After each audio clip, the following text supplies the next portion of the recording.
Hello, I'm Roger Sheley, rangeland weed ecologist with the Agricultural Research Service and the Eastern Oregon Agricultural Research Center, and I'm here to present an Eastern Oregon Ag Minute. I admit that I love to spray weeds. In fact, I really like watching them die, but sometimes I wonder if it's doing any good. I found that the only sure way to tell if your weed management is working is to map the weeds, then design the best plan, implement it, and then map them again to see if it's working. Well, that's a lot of mapping, and mapping can take a long time and be very expensive. We've studied ways of making mapping weeds more cost and time efficient. We found that you could sample about 1/100th of your land using systematic sampling, use some new math software, and create maps that are about 80% accurate. These maps are critical to designing smart management programs and determining if your management is working or not. Using sampling makes mapping cost and time efficient and makes sense for anyone with large acreages. So now when you're out killing weeds, you'll be able to determine if it's working. We still can't find the small isolated patches using sample mapping, so tomorrow I'll talk about hunting them down. I'm Roger Sheley. Thanks for listening. Join me again tomorrow at this same time. Yesterday we talked about making weed mapping cost and time efficient using sample mapping, but remember, it's hard to find the new isolated patches. Today we're going to talk about hunting down these new patches. Right now we use large groups of people to search across the landscape for new patches of weeds while we hope for new remote sensing technology to solve the problem. For each small patch we find, many are missed and weeds continue to spread at a very alarming rate. Finding these new isolated patches is critical to preventing weed invasions in the future.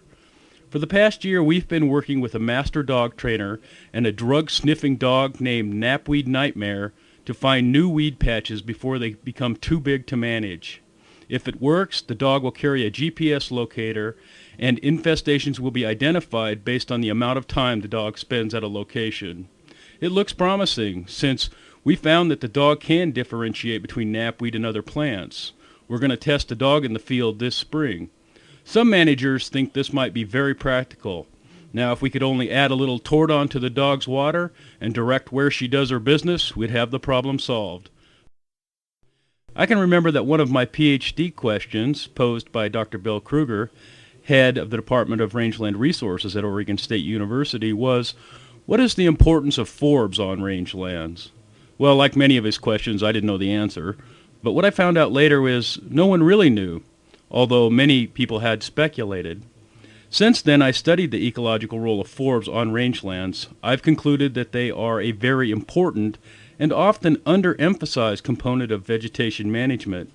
Although we tend to focus on grasses because cows like to eat them, forbs can produce as much biomass as grasses and can contribute 4 to 5 times more plant diversity and richness than grasses, especially on wetter rangelands like those characterized by the combination of blue bunch wheatgrass and Idaho fescue.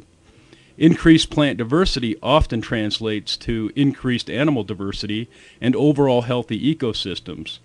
Tomorrow I'll talk about why plant diversity is essential to the functioning of the ecosystem and why diversity is so important in preventing weed invasion. I hope Dr. Kruger is listening. I'm Roger Sheley. Thank you for listening.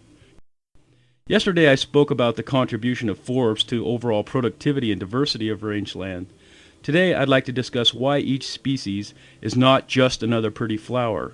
In our research, we found that each species plays important roles in the functioning of the ecosystem. Some species are important to manage the water cycle.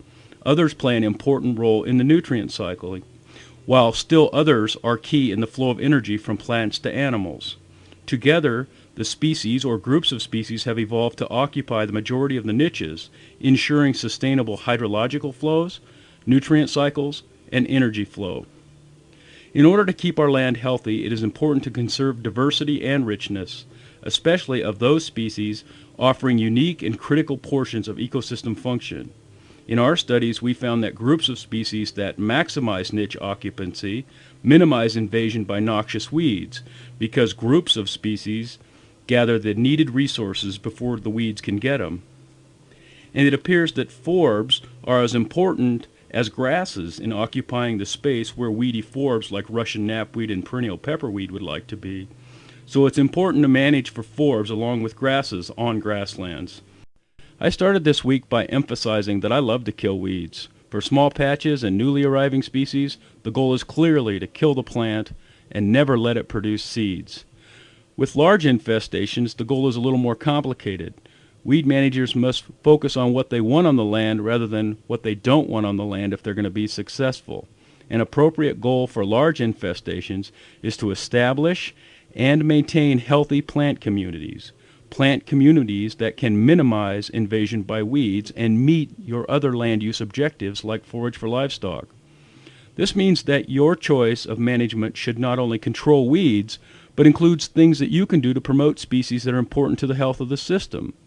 If the weeds have displaced the desired species to the point that they cannot respond once the weeds are controlled, revegetation will be necessary. Next time, we'll discuss aspects of revegetation. In the meantime, I'm going to kill some weeds. I'm Roger Sheley. Thanks for listening.